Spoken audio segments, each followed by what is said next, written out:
If you still submissively believe that the land of Nod was just a moldy wasteland reserved for humanity's first murderer, then congratulations. You've been led by the nose by one of the most blatant historical erasures by the Western religious elite. Try using a little logic. The Book of Genesis waves away Cain's ultimate fate with a single short line, as casually as one sweeps a pile of trash under the bed. How on earth did a dirt-poor exile, just a few generations later, manage to erect a planned megacity, following the standards of astronomy and sacred geometry, while his parents were still struggling to pitch tents made of tree branches? What actually happened behind the velvet curtain of silence for the past 2,000 years? Ancient manuscripts gathering dust in the basements of the Ethiopian Orthodox Church, things Rome would rather let rot than include in the official canon, have recorded a truth that makes one's skin crawl. Nod was never a sanctuary. It was a blind spot in creation, a place where God's protective barrier was neutralized. It was a signal transmission station with no off switch, where fallen entities enticed Cain into opening a bloody, extracurricular classroom. They threw forbidden technology at humanity, knowledge of metals, the art of mind manipulation, and in exchange for what? The birth of a hybrid generation, beings carrying a deformed genetic code that did not belong to this world. Welcome, you curious souls who have bravely stepped into dark history. I am Zorro, and today we are going to expose the dark truth that the Church has carefully scraped away from the margins of the Holy Scriptures. Sit tight, because this story isn't meant to be a lullaby.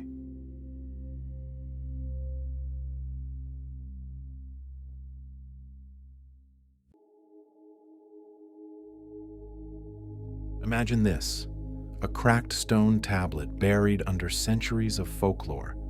The symbols carved upon it are still breathing, created by hands that were never supposed to exist. You are about to hear what the Western churches buried, what Rome quietly discarded, and what the Ethiopian Orthodox scribes have guarded for a millennium, in languages that most modern scholars refuse to even read. You didn't come here by accident. You are looking for a crack.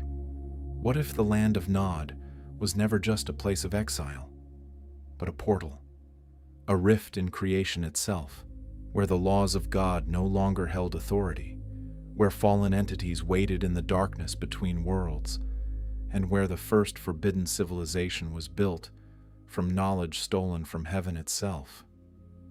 The dust there is still trembling. The silence here is always watching. And the real story, the story your church never taught you, begins exactly where the Bible stops speaking. So stay with me. There is a room in the archives of the Ethiopian Orthodox Church where certain manuscripts are kept behind doors that haven't been opened in centuries. Scholars say the air inside smells of something older than parchment, a vast stillness like stone that has never known the sun. The texts archived there are written in Ge'ez, a liturgical language so ancient it predates most alphabets the modern world considers old. And among those texts, pressed flat under centuries of guarded silence, are records of a place the Western Bible dismisses in a single sentence: a land called Nod, east of Eden, where Cain went after his brother's blood had dried into the earth. Most readers skim over that sentence without stopping. Genesis 4:16 offers nothing dramatic, nothing inviting investigation. A man leaves, a direction is given, a name is recorded. And then the text continues, as if the story has said all that is worth saying. But traveler, if you have spent any time inside late-night archives with ink-stained fingers and the characteristic exhaustion of someone who has read for too long, you know that the silences in a document speak as loudly as its words. A text that says very little about something very important isn't brief because it's concise. It's because it is being careful. And the careful silences surrounding the land of Nod have stretched through 2,000 years of Western theological tradition, like a shadow that refuses to move. The Ethiopian church did not inherit that silence.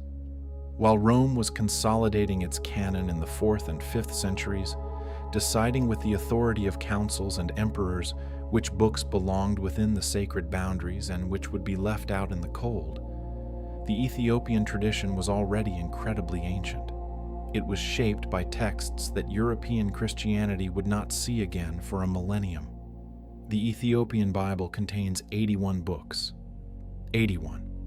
While the Protestant tradition keeps 66 and the Catholic tradition 73. The Ethiopian scribes kept more. They kept the Book of Enoch, the Book of Jubilees, the Book of Adam and Eve, texts not considered as appendices, not secondary, not interesting curiosities, but entirely canonical. Read aloud in worship, hand-copied through generations, passed from elder to child in the way only essential things are passed down. When European scholars first accessed these manuscripts in the 18th century, brought back from Ethiopia by travelers who understood that something important had been found, the reaction was a complex mix of awe and institutional discomfort. Here was a Book of Enoch quoted directly in the New Testament by Jude, a text that the apostles clearly knew, clearly treasured, clearly treated as prophecy. Yet it had been absent from Western Christianity for over 1,000 years. It wasn't lost through carelessness. Libraries don't lose their most important documents by accident. They lose them through decisions, through the slow accumulation of choices about what to copy and what to let rot, what to teach and what to let be forgotten, what to protect, and what to allow to quietly disappear. The Ethiopian scholars, patient men in candlelit rooms who maintained these manuscripts while Europe forgot they existed, understood something the councils did not. That removing a text from circulation does not mean removing the reality it describes. The land of Nod did not cease to exist because Rome stopped discussing it. The entities described in its ancient records did not become less real because their names were erased from the margins of approved scripture.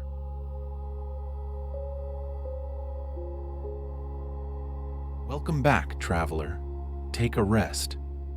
The archives are open, and though the dust on these pages is old, the words beneath, they haven't finished speaking yet.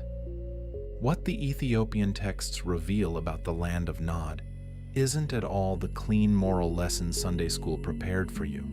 The name Nod itself carries a meaning that most modern translations lazily skip over.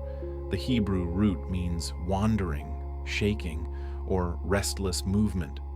But my friend, the Ethiopian interpretations cut deeper than that thin etymological shell. They describe Nod not merely as a coordinate on a map, not just a barren strip of land east of a closed garden.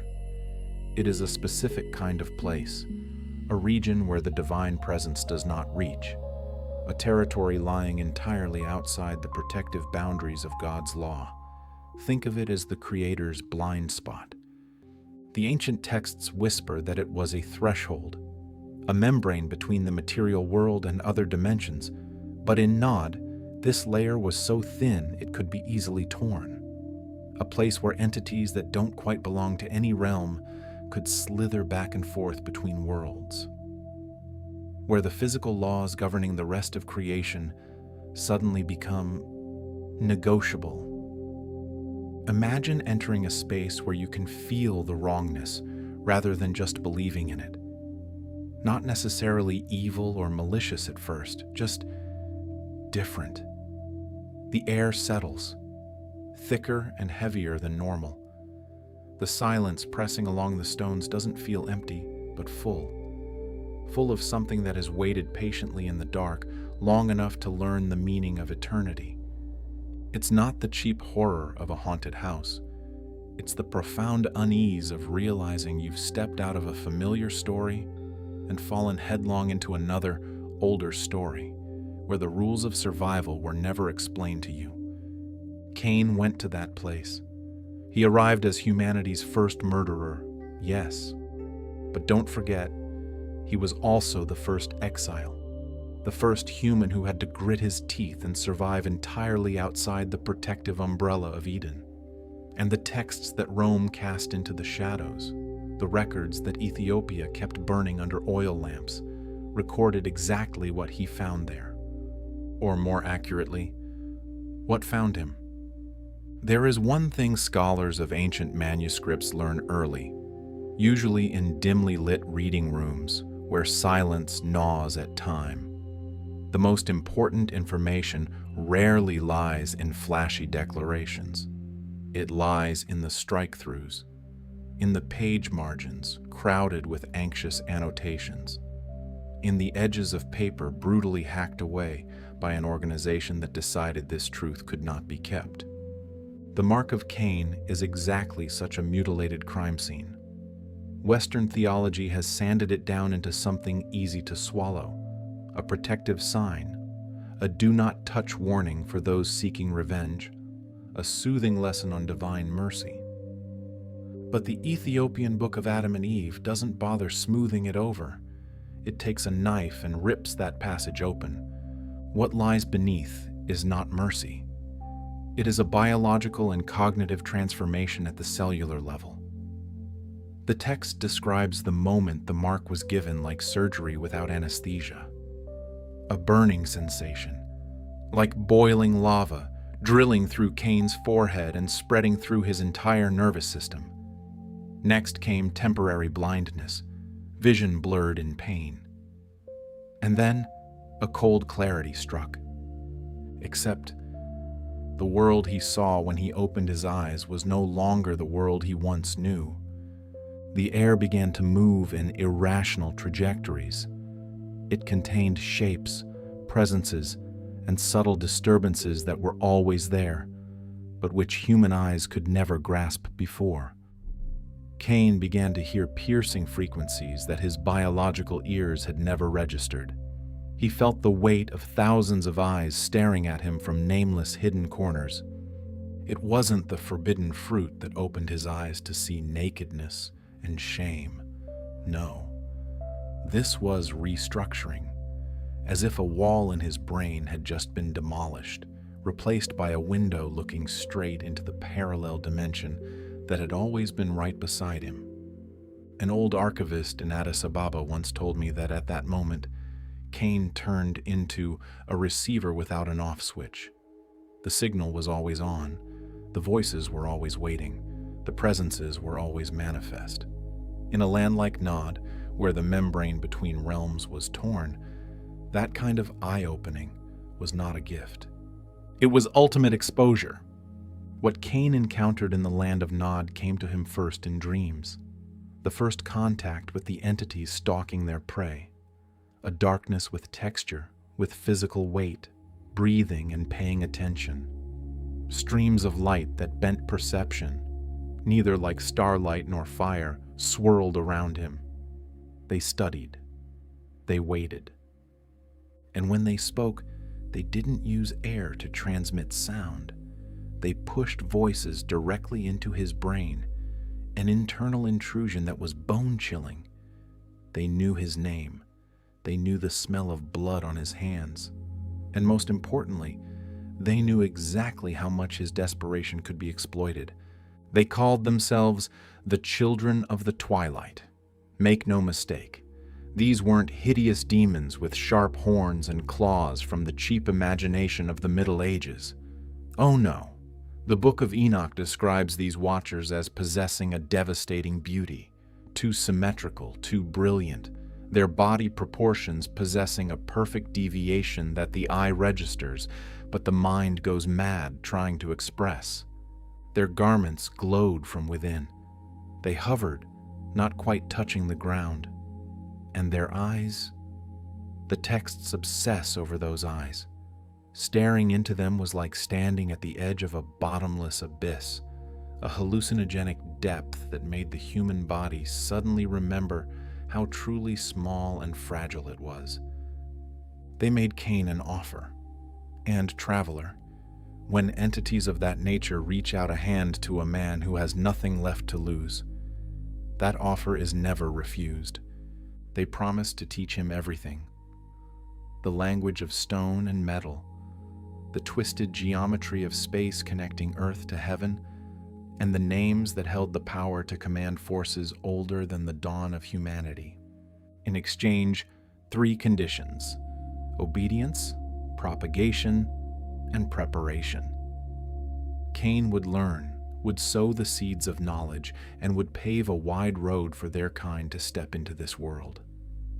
It wasn't a contract signed in ink. It was signed in fresh blood, in ultimate desperation, and in the deathly silence of a man who had lost everything. The course at the land of Nod began that night, and what was built from that first lesson would eventually be so great and insidious that it required God to use a great flood to wipe it out completely. But that was only the first chapter of corruption. Do you want to know what Cain built?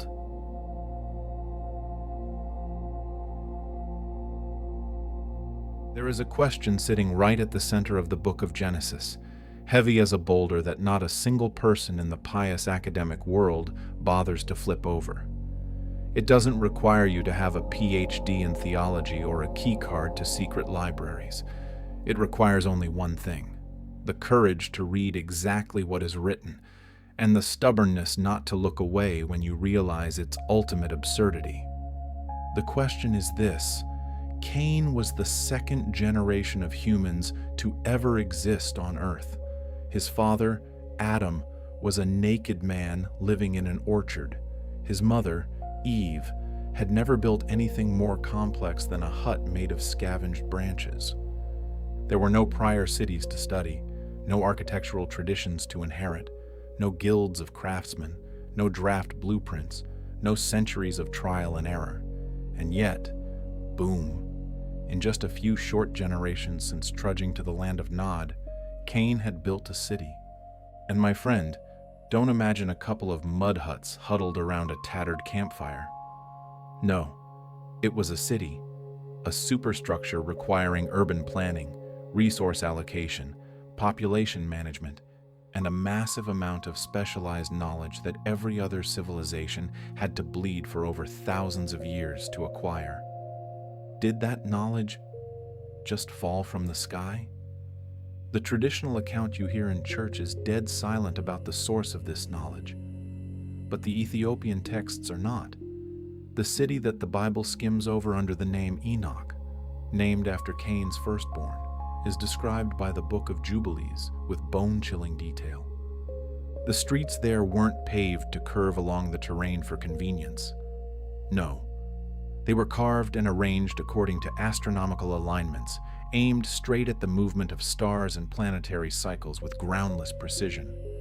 Precision that, thousands of years later, only began to appear haltingly in the Egyptian pyramids or northern European stone circles.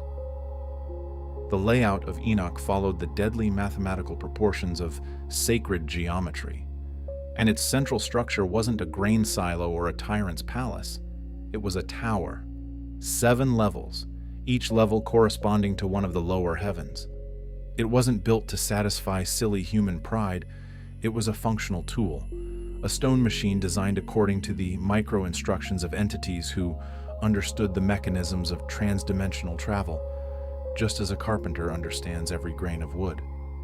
What drives mainstream academia mad and makes them reject the Ethiopian documents isn't that they're weird. Weird antiques are everywhere. Giant stone blocks, knowledge appearing before its time. But what makes the land of Nod a thorn in their side is this: the cold consistency of its explanation. The anomalies aren't plot holes. They are blatant evidence of a truth that has been intentionally hushed up. Look at Cain's genealogy. It doesn't look like a census record. It looks like a list of suspiciously compressed civilization-founding achievements. Jabal, the father of nomadic livestock herding. It sounds like simple cow and sheep herding, but in reality, it was the restructuring of an entire ecosystem, requiring deep knowledge of genetics, crossbreeding, and pathogen management. Tubal-Cain, the creator of metallurgy, extracting and molding metal from black rock. It took humanity millennia to find chemical processes, melting temperatures, and alloys. Tubal-Cain had it in the blink of an eye. And Jubal, the ancestor of music. But excuse me, this wasn't the artistic expression of a bunch of primitive people banging two rocks together.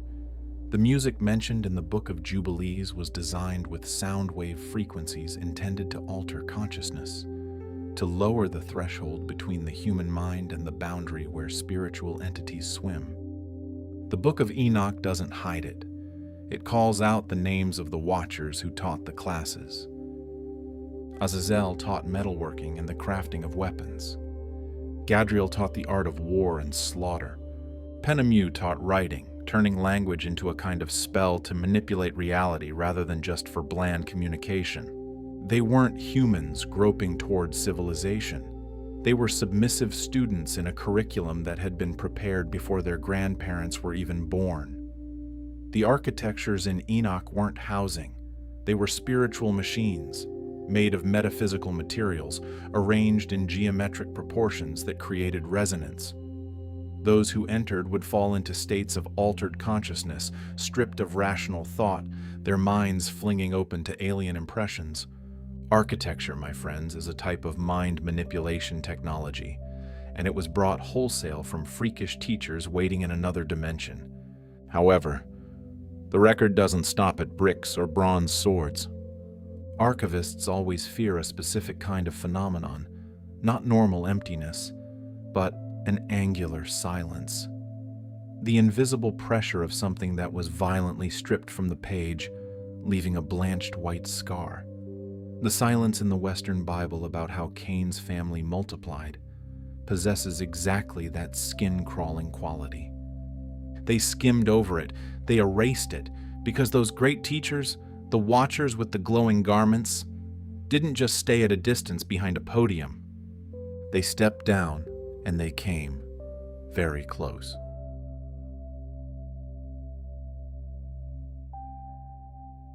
The silence surrounding Cain's descendants in the Western Bible isn't the accident of a lazy editor.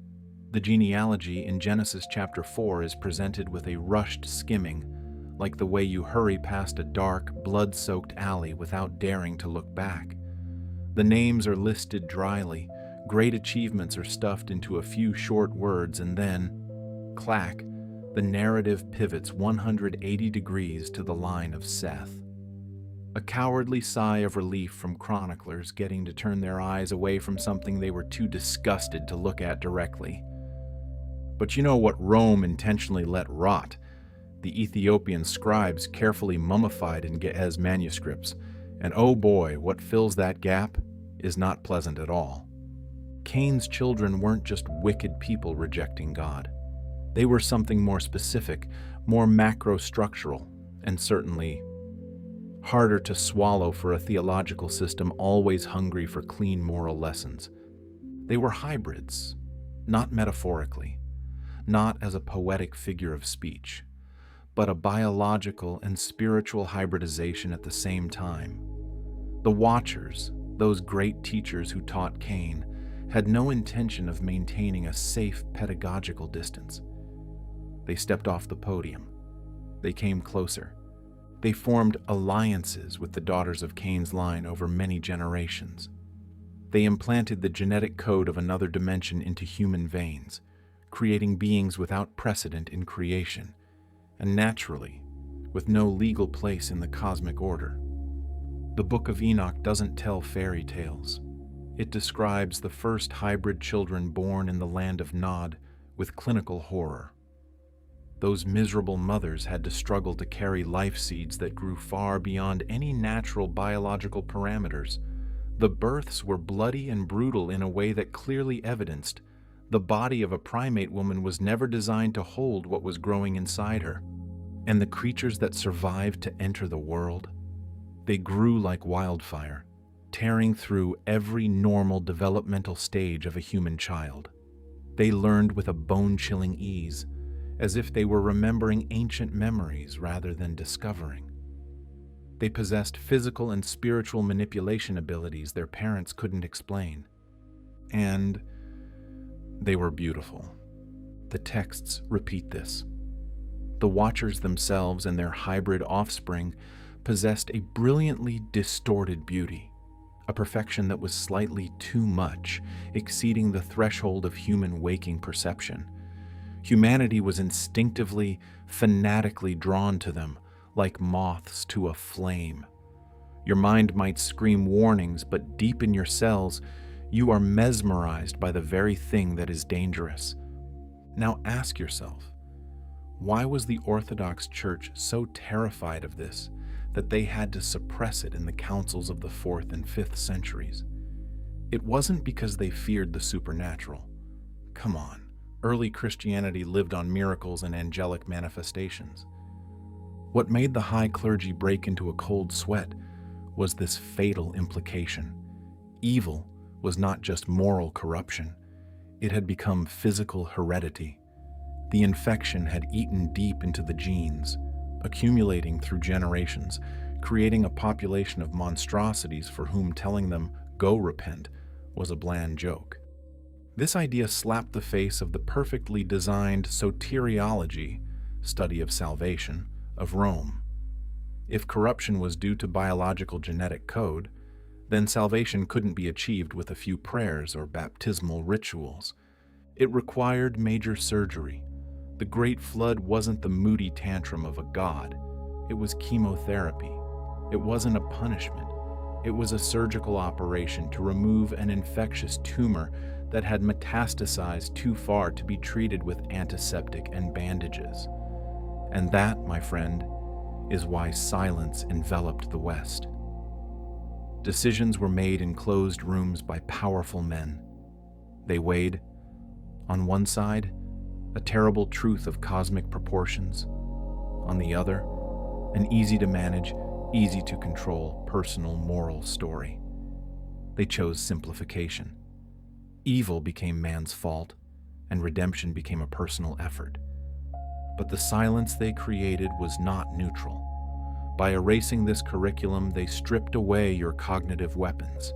They erased the early warning system that helps humanity recognize the Watchers when they return, because believe me, that pattern has never stopped repeating. The land of Nod is still there. They always appear in new forms, hiding behind new institutions, pouring into humanity's ears the same ancient promise in the modern language of enlightenment and technology. There are eras that were intentionally erased. A phenomenon that historians are all too familiar with. Consensus power turns truth into a quirky myth so that no one gets curious enough to examine it through a scientific lens. But in the archives of Ethiopia, behind locked doors, the dust is still vibrating. The records are still there, waiting for someone crazy and brave enough to read it in the dark.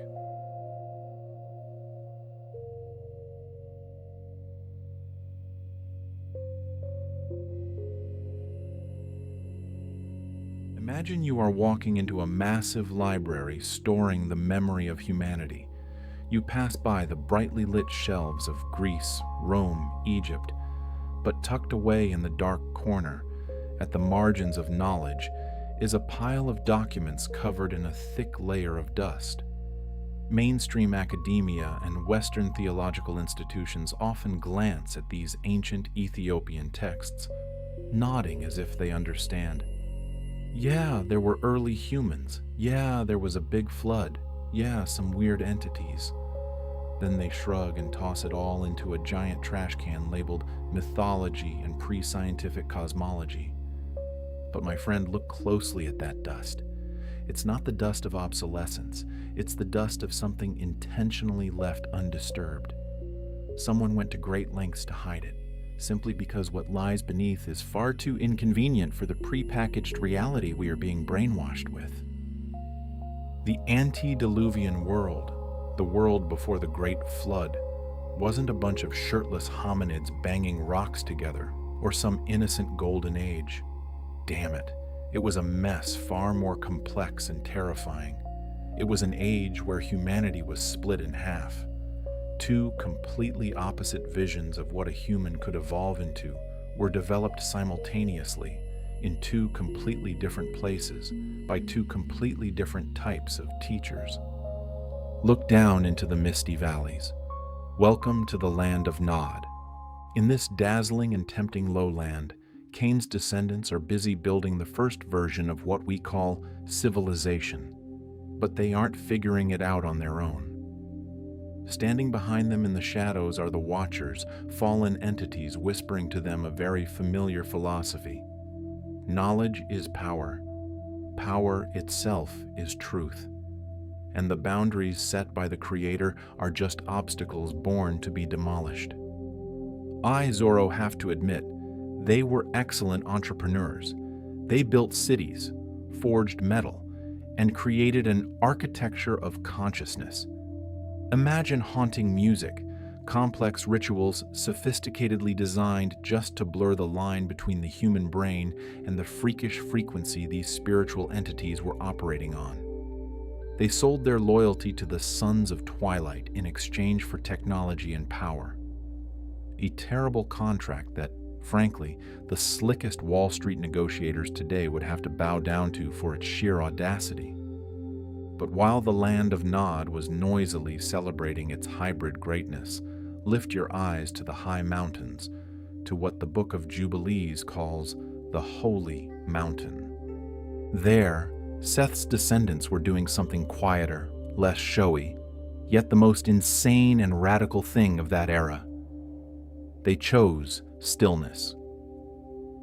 Seth's community had no skyscrapers, no shiny metal, no brainwashing music. They lived by a philosophy that was brutally simple. The Creator alone is enough.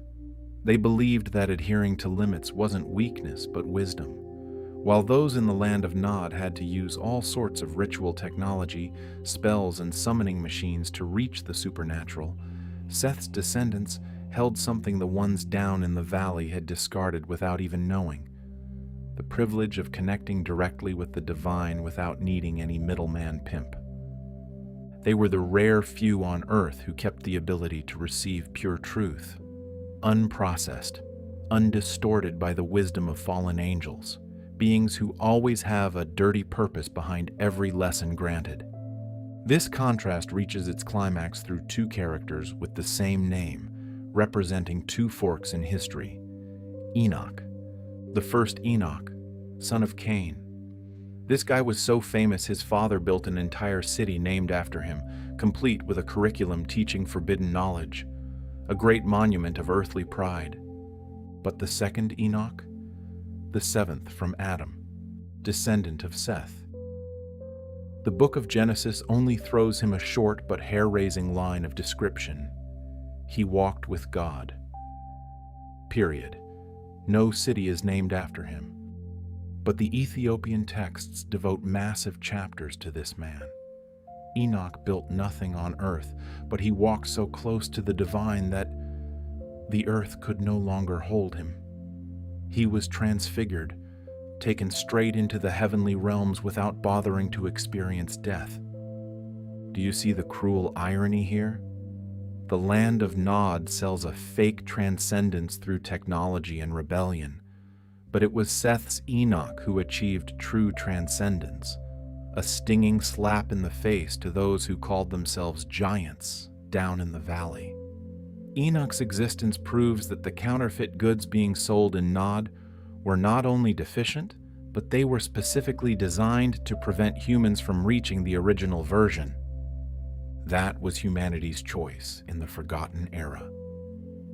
One path leads to a magnificent city, but one so toxic that the universe had to use an ocean to wash it away. The other path leads to a complete ascension that even the Grim Reaper had to stand aside and watch. The entire record of this era was hushed up by those who control the flow of history because it was too inconvenient. But truth is like a stubborn sprout. It is not destroyed. It was stealthily taken south, hidden in remote monasteries in the Ethiopian highlands, copied by the hands of people who understood they were holding a ticking time bomb of history. They waited patiently until the day the corrupt power institutions were no longer strong enough to crush it. And my dear friend, that day has come. The forgotten era is stirring awake.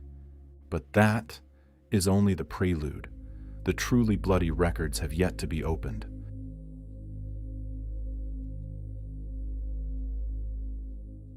Have you ever rummaged through an archive long enough? I'm talking about documents that survived the rigorous censorship of power institutions. If your eyes are sharp enough, you will always find a moment where the chronological sequence snaps clean in half. It's not the kind of break that gradually fades over time. No, it is sudden and brutal, like a knife stroke. It's like you're in the middle of a sentence, you flip to the next page, and boom! The handwriting changes completely. The ink color is entirely different, as if the original chronicler was held at gunpoint, kicked out of the room, and someone else stepped in, ordered to write down exactly only what was permitted to be remembered. And guess what? The story of the Great Flood in the Western tradition that we've been brainwashed with is exactly such a blatant rupture. Think back to what they told you. A pre-flood world with a complex hybrid civilization, architectural machines that bent space, two bloodlines representing two completely opposite futures for humanity. And then, zip, the waters rise. An old man named Noah, a wooden boat, a few pairs of cute animals, and a brilliant rainbow to end the story. The script continues as if the previous world had been wiped so clean that not a speck of dust survived. Rome and the mainstream institutions turned it into the perfect lullaby moral. Humans are bad. God gets angry. Good people are saved. The lesson: be submissive. As for the supernatural details, just call it a miracle or a metaphor to keep your head from hurting. But the Ethiopian texts don't play that hypocritical game. They hold the missing pages, and they speak with the terrifying stillness of those who know the truth. The flood was not a punishment, and it certainly didn't carry some petty moral lesson. It was an intervention. More precisely, it was a surgery. Imagine a surgeon holding a scalpel, coldly cutting away necrotic, unsalvageable tissue to save the life of the rest of the body. There is no anger here, only clinical necessity. Why resort to such an extreme measure? Because the demonic filth that Nod sowed into the world wasn't just moral decay. Moral evil had existed since the Garden of Eden, but it never forced the Creator to submerge the entire planet. What forced his hand was physical and genetic corruption. The Watchers didn't just teach philosophy. They transplanted, they molded a hybrid genome over many generations. The technology and environment of the land of Nod completely transformed the consciousness and DNA of those living within it. It was like an uncontrollable virus. And the most painful tragedy? The texts record that just before the waters rose, the distinction between the line of Seth and the line of Cain had completely vanished. Picture this scene: silent mountains, empty sacred communities, the children of Seth standing on barren peaks, looking down into the neon-lit valleys of the ancient world's Nod. They heard the mesmerizing music. They saw the technologies promising to turn them into gods. Temptation and despair crushed the boundary walls. They stepped down into the valley, and just like that, the hybrid gene swallowed the last of pure humanity. At that point, Genesis describes Noah with a phrase theologians often naively misunderstand: perfect in his generations. They think it's a compliment about his morals. Wrong. The Ethiopian tradition understands this as a chilling genetic fact. Noah wasn't just the best man. He was the last original specimen, the only one in the entire world whose DNA had not been tainted by the hybrid genome from the land of Nod, the last thin rope connecting humanity to the Creator's original blueprint. Therefore, Noah's Ark was not a floating zoo to save animals. It was a genetic preservation chamber. a biological vault carrying the only bloodline that unauthorized entities had not rewritten. But here is the twist that will make your skin crawl, a truth the Western story has carefully hidden: that reset failed, or at least, it wasn't 100% complete. The flood did not wipe out everything. Despite the intentional ignoring, even the Bible let a few lines slip through admitting that the Nephilim, the giants, still appeared after the flood. The hybrid genes survived.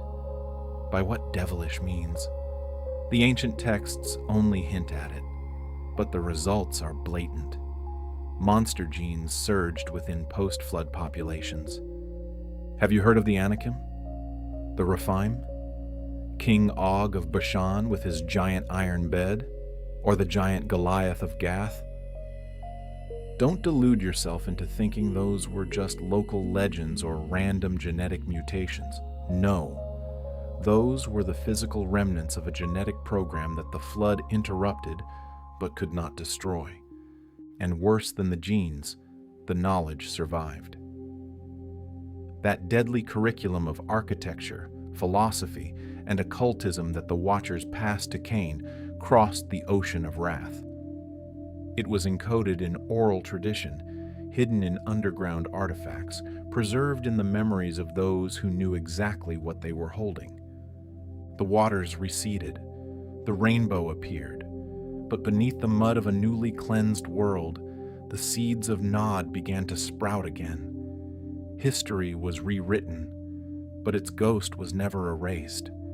It only changed names, smiled in the shadows, and prepared to build new cities.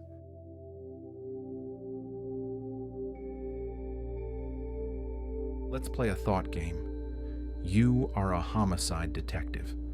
You walk into two crime scenes, tens of thousands of miles apart. No trace of communication, no witnesses. The perpetrators are complete strangers. But the knots in the rope around the victims' necks are identical. The angle of the blade's thrust is precise to the millimeter. The same faint scent is left in the air. Would you write in your report that these two killers just happened to have the same great idea? If you did that, you'd have your badge stripped immediately. Yet, ridiculously, that is exactly how mainstream academia treats our history. There is a supreme principle that the world's most seasoned archivists always keep in mind.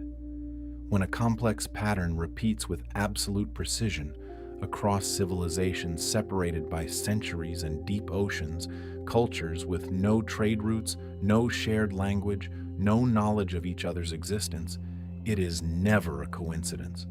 And sorry, it's not that nonsense theory about parallel trends in the development of the human mind that professors usually drone on about in lecture halls. That repetition has only one explanation: transmission. Something was handed over. A blueprint survived through time, through space, and through the desperate efforts of power institutions to bury it. And what is this thing that was handed over? The Ethiopian texts, with the cold stillness of an archaeologist dusting off a dry skeleton, point the finger directly. It is the curriculum of the Sons of Twilight, the entire treasury of forbidden knowledge that the Watchers brought down from the watch stations hovering between the boundaries of heaven and earth, the stuff they poured into Cain's ears in the land east of Eden. The great flood may have swept the surface of the earth clean, but the echoes of the land of Nod still roar in post-flood civilization. You just need to know which frequency to tune your ears to. Look at what we call megalithic architecture. You think our civilization is so clever? Then pack your bags and go around the world and see. Look at Baalbek in Lebanon. There you have foundation stones weighing thousands of tons, carved and fitted together so tightly you can't even slide a razor blade between them. Even today's top engineers, equipped with the largest hydraulic cranes, would break a sweat and admit they couldn't replicate it. Did ancient people really use hemp ropes and work songs to drag them? Don't insult our intelligence like that. And here, look at the pyramids of Giza. A pile of stacked stones? No. They are stone supercomputers, encoding complex mathematical constants like pi, phi, and the exact dimensions of the Earth, things that, according to textbooks, the civilization credited with building them wasn't even advanced enough to understand. Wait, there's more. Fasten your seatbelt. Fly all the way to the jungles of Cambodia and look at Angkor Wat. This temple complex is aligned exactly to a star configuration in the sky. And do you know the craziest part? That star configuration is identical to the configurations at sites in Egypt and Mesopotamia. According to the conventional timeline of historians, these cultures had absolutely no link. They all moved impossible masses of stone using an invisible technology. They all align their architecture to astral cycles with the precision of astronomers possessing space observatories. They all crammed the same sacred geometric proportions into their temples. Damn it. Those are the exact geometric proportions that the Ethiopian books clearly record the Watchers teaching to Cain's architects to build the first city. The truth is staring us right in the face, as massive and heavy as those megalithic blocks. This isn't a series of coincidences accumulating to the point of breaking every law of probability. These are echoes reflecting from a source event, yet mainstream academia stuffs it all into a drawer labeled myth. Why? Laziness? No, it is pure fear. Because if they examined these structures seriously, if they admitted this absolute uniformity, they would have to face a brutal truth that would shatter the entire current system of knowledge. Human civilization did not climb the evolutionary ladder on its own. Some force from the outside held our hands and showed us what to do. And that force does not carry a human form at all. The land of Nod didn't die at the bottom of the ocean. It's just changing names and waiting for us to rebuild our own cage. But those giant stones still aren't the scariest part. The ghost of the land of Nod doesn't just reside in stone. It lies in the very way we think.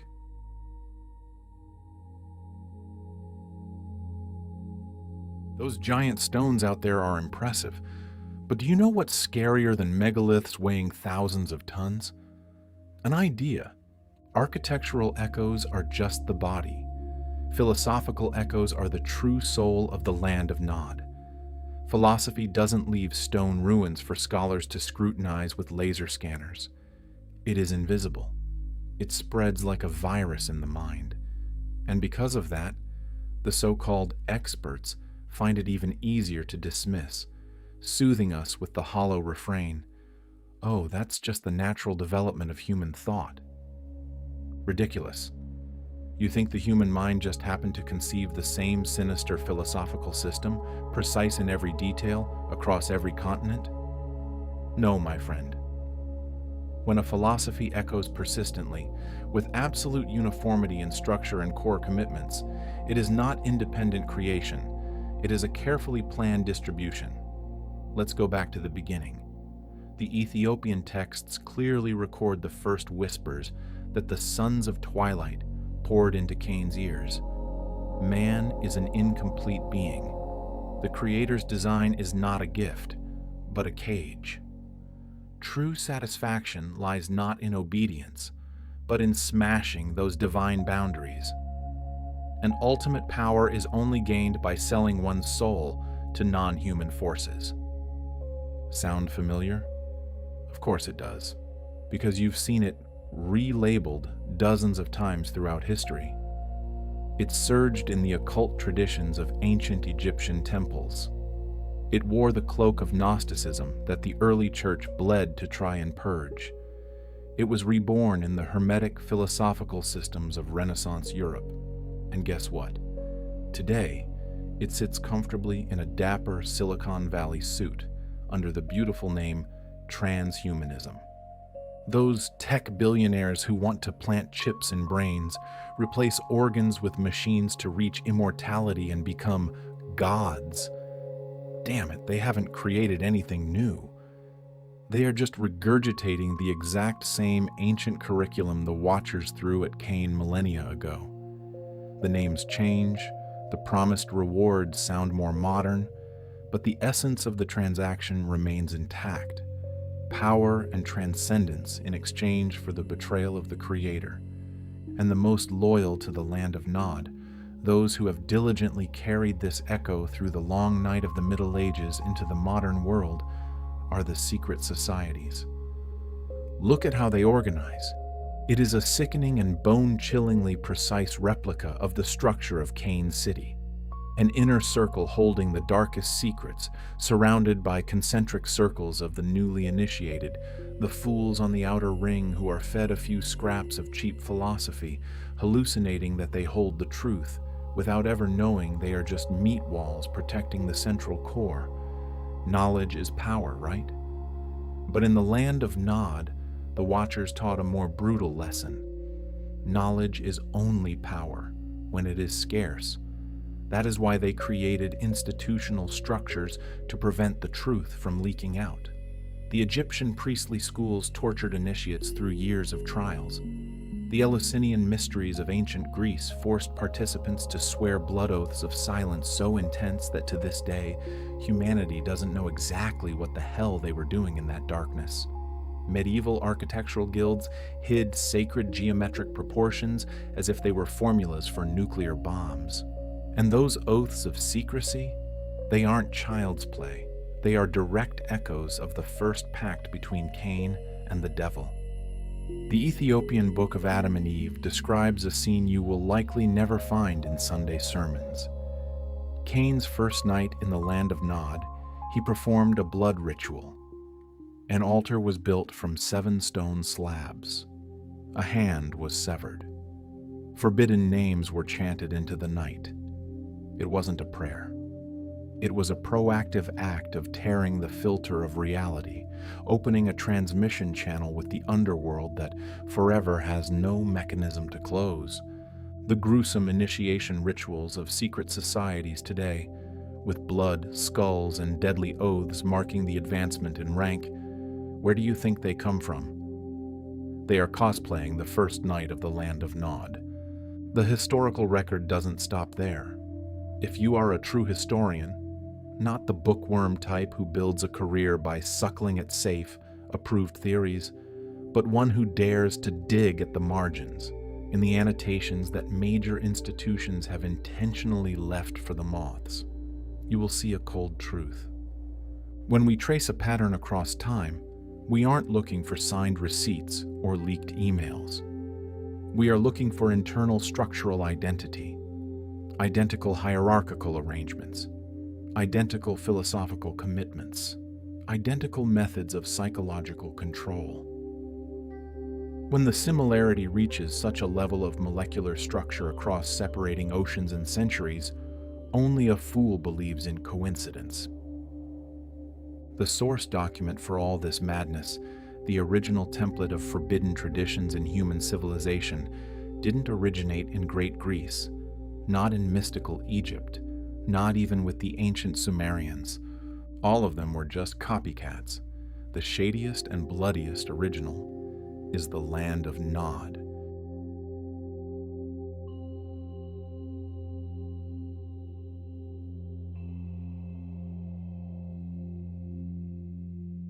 Smoke, darkness, rhythmic sound thumping against your chest, synchronized with a strobe light so intense it paralyzes your vision. Physical exhaustion begins to give way to a floating, ecstatic sensation. Where are you? A wild EDM festival in the 21st century? A magical ritual of European nobility in the Middle Ages? Or a shamanic seance deep in the ancient jungle? To be honest, friends, the difference only lies in the outer shell of time. Their essence is one. Welcome to Dark History. I am Zorro. Today we aren't going to talk about what history records. We are going to talk about what history has intentionally hidden, or even more ridiculously, the things exposed right before our eyes that human arrogance has chosen to ignore. Imagine your mind is a fortress, You think you control it, right? You decide what you believe, hear, and do. But what if I told you that thousands of years ago, there were those who knew how to hack that fortress without using a shred of force? The core element of the Nod model, the cradle of ancient depravity, is the use of altered states of consciousness as a gateway. Not for you to find yourself like modern retreats or advertisements suggest, but to create narrow cracks, intentionally loosened neurological and psychological gaps, paving the way for non-human intelligences to slither in and take root in the human mind. Look at Jubal, the character the Bible mentions as the father of musical instruments. Do you think he was some romantic artist strumming a lyre by a stream? Don't be so naive. Ancient Ethiopian texts, the documents rejected by mainstream theology, record a spine-chilling truth. Music in Nod was not art. It was acoustic technology. It wasn't designed to worship God or for aesthetic enjoyment. It was crafted as a neurological weapon, aimed at a single purpose: to collapse the brain's critical filters. When you lose the ability for critical thinking, you become a perfect receiver for the frequencies where the watchers are most active. And it's not just sound. Close your eyes and imagine walking through the ancient cities of Nod. The architecture here wasn't born to provide shelter from the sun or rain. Every street corner, every dome, every spatial proportion functioned in parallel with the music. They created a spatial environment that smothered free will. Think of the feeling when you walk into a modern casino. No windows, no clocks, lines of light enticing you deeper inside, making you lose track of time, reducing your resistance, and fanning your most primal desires. The architecture of Nod is the original prototype of that spatial technology. It degrades the capacity for lucidity, causing the inhabitants there to swallow every message without ever asking, "Who am I receiving this from?" This model, my friends, has echoed throughout history with a bone-chilling consistency. The use of pounding rhythms and sensory overload to create vulnerable states of consciousness appears everywhere. From mystical cults in the Mediterranean and bloody Renaissance rituals to the contemporary entertainment industry, modern neuroscience today proudly thumps its chest, claiming it discovered how to manipulate the brain. Ridiculously, they are just using MRI scans to prove the same basic truth the Watchers encoded into Jubal's instruments since the dawn of time.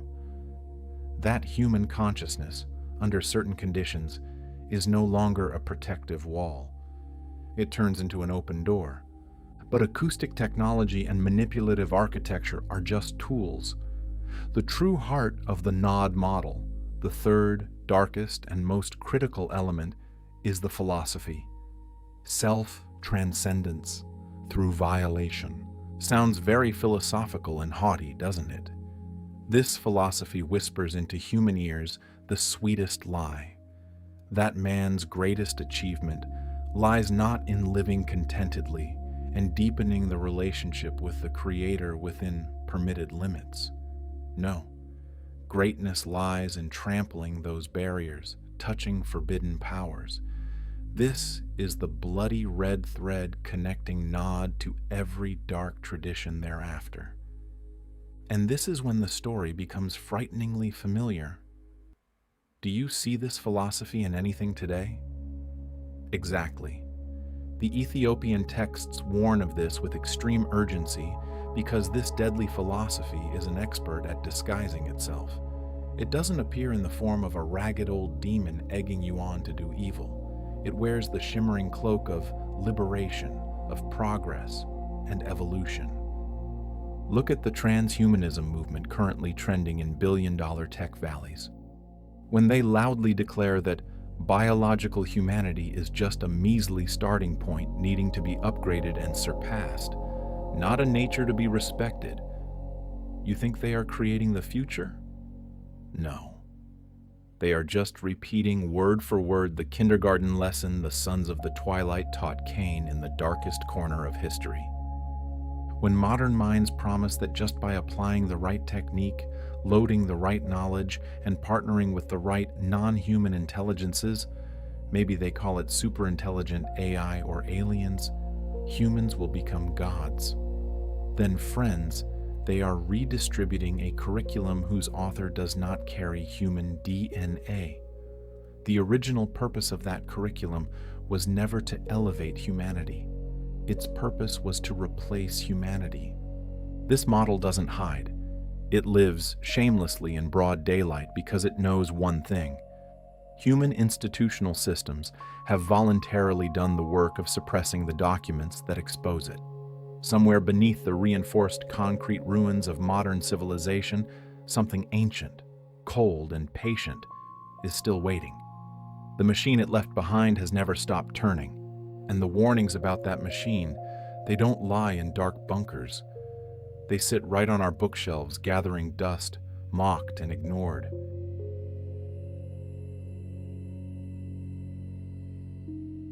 There is a romantic prejudice that Hollywood often injects into our heads, that humanity's most dangerous secrets are always hidden in fortified bunkers, protected by deadly traps or unbreakable codes.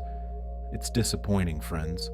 The truth is much quieter and, in a way, far more brutal. The most dangerous document, the one that exposes the entire lie of history, lies right in front of our eyes. It isn't burned, it isn't locked away, and it hasn't been classified as top secret by governments. It is simply ignored. Why use force to destroy a book when you can use a much sharper and more durable weapon? The contempt of the intelligentsia. Over centuries, prestigious academies and self-proclaimed serious minds have decided to fence off what is considered valid to study. And they have thrown these ancient warnings to the margins, treating them as obsolete parables not worth bothering with. It is a perfect rejection because it operates on human arrogance itself. But if you have the patience to open those ancient Ethiopian texts or that rejected Book of Enoch, you will see they don't play hide and seek with words. They don't use academic language that beats around the bush, full of ambiguity to save face. No. They look you straight in the eye and declare naked truths with the confidence of someone who has personally witnessed the end of the world. That the Nod model is not an archaeological ruin. It is a spiritual program running in the background. The forces that rotted the world before the flood didn't file for resignation after the water receded. They didn't bow down in defeat. They adapted. They slithered through hybrid bloodlines, through secret societies, through anomalous architectural structures, only to redeploy that same deadly script in every subsequent era, under the cloak that contemporary culture craves most. And the Book of Enoch, my friends, is not a work of distant ancient cosmology. Think of it as a forensic diagnostic manual. It lists the clinical symptoms in detail, so you can catch the Nod model in the act in any era, regardless of the technological or religious cloak it wears. Symptom 1: knowledge falling from the sky. Imagine you are living in the Stone Age, and one morning you wake up and someone hands you the complete blueprint for a nuclear reactor. You don't need to spend thousands of years discovering fire, inventing the wheel, or understanding quantum physics. Everything is pre-packaged. That is exactly what happened. The Watchers didn't give Cain scattered pieces for humans to figure out progress on their own. They threw at humanity systems so complete they were absurd. Metallurgy, architecture, astronomy, and technologies ready to plug in and play. This is the eternal mark of forbidden knowledge. It is not discovery or learning. It is a dark technology transfer. When a civilization suddenly leaps forward with advanced knowledge far beyond its own capacity for development, the bone-chilling question is not just, where did this knowledge come from, but what was the price paid in the lives or souls of how many generations to get it? Symptom 2: the gatekeepers and the thirst for power. True knowledge, the kind born to uplift humanity, should spread like sunlight. But as soon as the gift of the Watchers was dropped, a toxic control mechanism immediately surged. Suddenly, there was hierarchical security, secret societies appeared, toxic blood oaths, strict initiation structures deciding who gets to know what, at what level. Does it sound familiar? Every secret society, every occult school scattered throughout human history is copying this exact structure. They turn knowledge from a community gift into a commodity to be hoarded. Why? So those who hold it have the power of life and death over the blind outside. The Watcher's curriculum didn't just teach how to forge swords or build towers, it taught the core political philosophy of Nod. Knowledge is power to dominate, and that domination is the supreme principle. Symptom 3. The greatest lie. Toxic freedom. This is the nuclear core of the Nod machine. It is what the Ethiopian texts repeat to the point of almost despair. Listen carefully. When a cultural, technological, or religious movement begins to convince you that the limits the Creator set for humans are not a protective shield, but a brutal yoke intended to keep you forever small and ignorant, then congratulations. You are reciting the devil's kindergarten lesson. Eat the forbidden fruit, and your eyes will be opened, and you will be like God. That slogan never gets old. Whether the followers of that movement have ever heard the name Enoch or the land east of Eden means nothing. Their philosophical DNA is one. This machine was designed too perfectly, so perfectly it doesn't need humans to understand it for it to operate.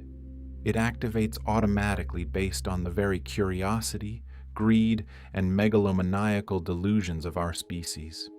The warning has been there for 2,000 years. It was nurtured in remote highland monasteries by monks who understood that protecting this truth was their only reason for existing. It lay gasping in the memory of a church marginalized by the Roman Empire. 2,000 years passed, and a massive filter of academic arrogance blocked its voice. But travelers of the darkness, filters cannot last forever. As the rust of time begins to peel, what we find next is much stranger and crazier. The warning. It has only just begun to clear its throat.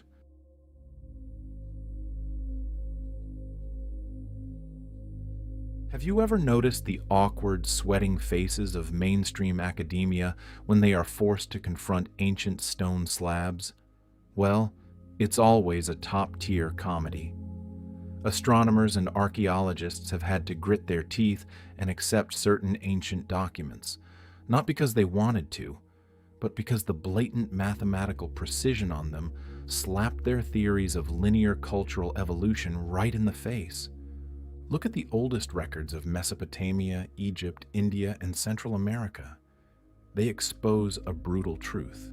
These civilizations, supposedly knowing only how to wear loincloths and use bronze tools, possessed a profound understanding of celestial mechanics, the precession of the equinoxes, planetary cycles, and stellar alignments. Do you know what this knowledge requires? It requires generations of continuous data recording over tens of thousands of years.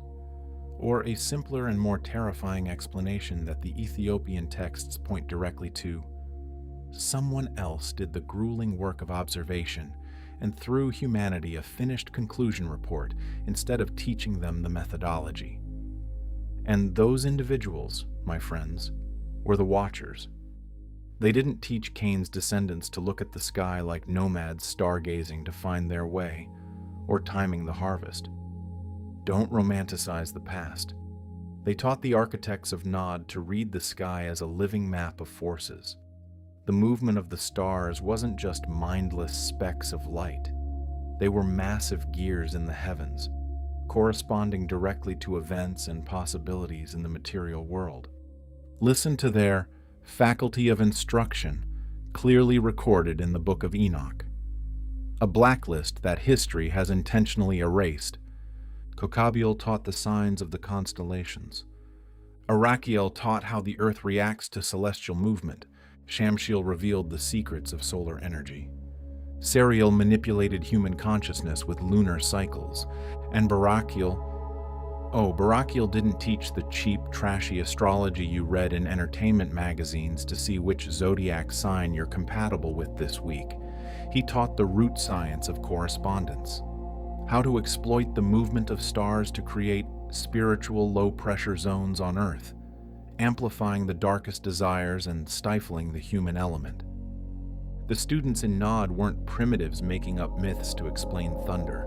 They were engineers receiving a three-dimensional spatial blueprint from those who had personally stood by and watched the Creator build the universe.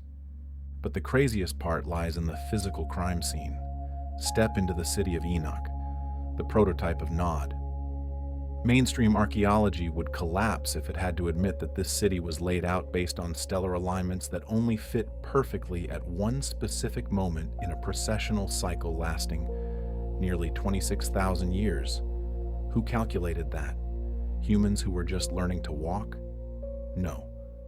Those razor-sharp geometric lines were provided by entities whose lifespans exceed humanity's concept of time. This geometric obsession wasn't just in Nod. It spread like an architectural plague.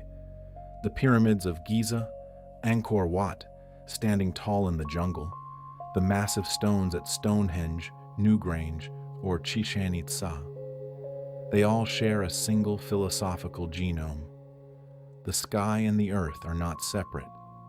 They are a network. And if you build a massive structure at the exact intersection of celestial and terrestrial patterns, that structure becomes a node, a transit station where non-natural forces can tear through the spatial membrane to enter the material world. That is the infamous principle of as above, so below. But remember this well. I am not saying that knowledge itself is trash or evil. The Creator wove that network. The geometric proportions governing the orbits of stars are the same proportions that create the crystal structures or the seashell in your hand. This knowledge was originally wisdom. Look at Solomon's temple. It too was built based on sacred geometry and celestial alignment. But what is the life or death difference? Solomon's temple directed the human mind to the highest heaven, toward the Creator. The Watchers, they weaponized this knowledge. Those towers rising from Nod, those cold stone monuments, they were calibrated with incredibly sophisticated, perfect frequencies, but they were steered to point toward a deviant coordinate. They didn't point their antennas toward God. They pointed them straight at the lower heavens, that dark intermediate zone where they were exiled. They created receivers for the fall. And tragically, subsequent human civilizations continued to build such structures, blindly, simply because they inherited the blueprints without understanding the venom hidden within. It didn't stop there. If the sky was mapped, the earth had to be stamped. These are discoveries that scientific funding foundations would rather bury alive than publish. Why? Because it requires them to admit this earth was marked intentionally long before the deluge. The Watchers didn't learn geology through farming. They understood the internal architecture of this planet. They knew exactly which underground water currents, when swirling beneath the earth, would create magnetic disturbances on the surface. They knew which type of mineral, combined with which altitude, would turn an area into a threshold, where the curtain separating dimensions was as thin as tissue paper, where a demon could cross just by tipping its toes. The foundation of Cain's city wasn't chosen because it was near a river or convenient for trade. It was positioned exactly at a natural energy node, and then the tower was slammed down like a giant acupuncture needle, intended to tear and keep that door permanently wide open. You think the ley lines crossing England are just a coincidence? You think the dragon veins, Long Mach system in ancient Chinese feng shui, or the massive Nazca lines plowed into the Peruvian desert are just the artistic strokes of the ancients?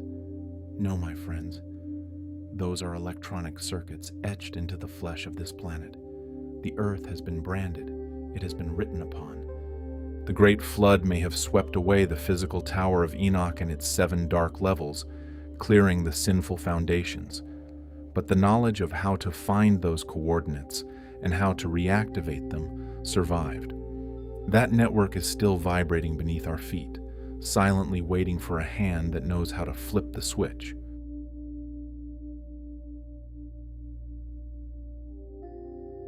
There is a moment of ultimate hair-raising horror in the life of any researcher who dares to dig deep into rejected historical traditions.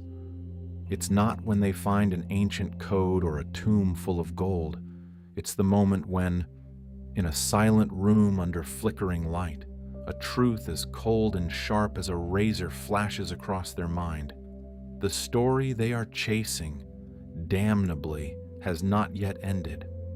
You think the cataclysmic destruction of the past is safely wrapped in the amber of time?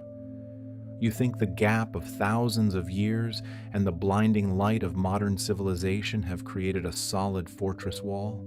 How naive. The moment the truth knocks, it shatters all the sugar-coated reassurances of institutions. It declares in a cold voice, "What began in the land east of Eden is coming back. The waters receded, but the ghosts remain intact." The Bible itself, the book that arrogant Western scholars often intentionally distort into a collection of moral parables, provides the bloodiest battlefield reports of this return.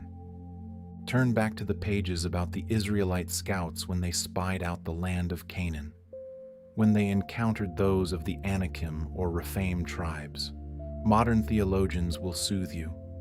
Oh, that's just a metaphor for the terrifying scale of the enemy. A metaphor? King Og of Bashan owned an iron bed 13 feet long, nearly 4 meters. That isn't the hyperbole of a drunken poet. The Book of Numbers records the scouts' report with the precision of a forensic examiner's report, neutralizing any effort to interpret it as an allegory. Their chilling confession: "We seemed like grasshoppers in our own eyes compared to those giants." The fear that gripped the entire Israelite camp wasn't fear of a large army. It was the ultimate horror of flesh and blood humans who had just personally seen a freakish thing that their theological system had not prepared them to face. Friends, that is the post-cataclysmic reappearance. It is the resurgence of evil hybrid biotechnology. These monstrous bloodlines didn't wander aimlessly. They migrated through generations, returning exactly to the threshold coordinates that their ancestors' curriculum had pinned on the global map. They took root at energy nodes, where their power was maximally amplified. But a darker question arises. What happened to the souls of the Nephilim, those hybrid beings who drowned at the bottom of the Great Flood? They didn't simply vanish into nothingness. The Book of Enoch, yes, our diagnostic manual again, specifies with a cold directness that freezes the blood in one's veins. Their souls became what later generations call demons. Wait, don't rush to imagine red guys with horns and pitchforks from the colorful demonology of the Middle Ages. Look at them from a technical perspective. They are bodiless intellectual entities. They are malware that has been stripped of its hardware, physical vessel, after the flood. And now they drift between dimensions, hungry, frantic, searching for new human hosts to download themselves into so they can continue operating their cruel machine in the material world. This explains everything, doesn't it? The brutal violence, the slimy depravity, and the characteristic cycles of human self-destruction that repeat in every era. Sociologists will scratch their heads trying to explain it through environment or education, but the Ethiopian texts smile bitterly. It isn't just the natural decay of man. It is the constant manipulation by evil intellectual entities that survived the flood. They are continuing the unfinished work of the Watchers in Nod. Their return isn't a massive invasion with flying saucers or lightning. It is a persistent osmotic pressure. It constantly stalks, pressing against the weak boundary between the remnants of pre-flood civilization and our world. And here is the final warning bell. Viewers of dark history, this pressure will immediately materialize and explode anywhere, in any era, where humans manually recreate the conditions of Nod. Look out your window, or more simply, look at the very glowing screen that manipulates you every day. Do you see that we are creating those conditions? Absolute power is concentrated in the hands of a group of tech and financial elites who operate no differently than occult cults. Knowledge is being turned into a monopoly weapon for surveillance and mass control. Human consciousness is manipulated every second through algorithms, sound waves, and massive virtual spatial architectures. And above all, the core philosophical lesson is being preached everywhere. Transcend biological limits, reject sacred boundaries, for they are merely oppression. The conditions of Nod aren't hard to create because vanity, greed, and the megalomaniacal thirst for power have always flowed in human veins. We don't need anyone to force us. We are voluntarily rebuilding that tower. Human civilization hasn't evolved to leave the past behind. We are just renewing the paint on the same ancient guillotine. The earth has been marked, the network is vibrating, and the Nod machine is restarting, smoother and more perfect than ever, fueled by our very own arrogance.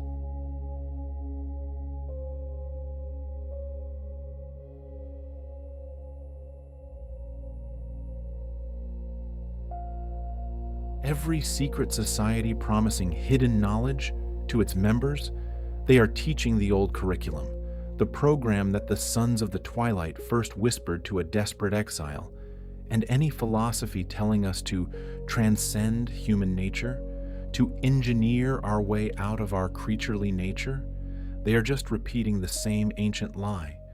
The return of this old model has never required a dramatic Hollywood-style supernatural intervention. No lightning, just us. It only requires the reliable repetition of human conditions that the program was specifically designed to exploit. We, the predictable ones, can be manipulated. There is a practice among the most experienced translators of ancient religious texts, not the ones who just solve a grammar puzzle for academic fame. They finish the work, they assemble the scaffolding of annotations, and then they simply sit back with the text, not as experts, but as humans, reading it as if for the first time. What these Ethiopian texts consistently report when read like that is not academic satisfaction. It is something quieter and much more disturbing.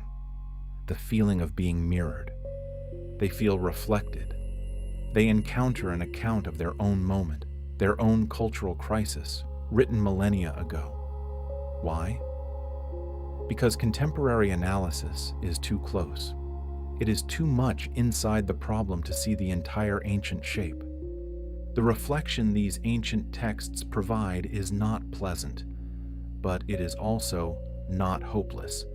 Here is the difference. The story of Nod is not the story of the inevitable decay of humanity or the guaranteed victory of the Watchers. It is the story of a choice that was given to the descendants of Seth. Some chose wrong, many in fact, but some, including the man who walked so closely with God that death could not hold him, chose right. This is not a prophecy of doom. It is the story of a choice that is always available. The texts don't just show us what is wrong. They are the reflection of a tradition. They have seen the ancient model complete its cycle before. They have witnessed civilizations built on the Nod philosophy collapse under the weight of their own contradictions. And after each collapse, they maintain the memory of what the alternative looks like, the price of that alternative, what it preserves, and what it eventually creates. A difficult mountain path versus a seductive valley of ruins. A single bloodline remained untainted when the Great Flood came to sweep away the previous experiment. See just how deep that depravity truly went.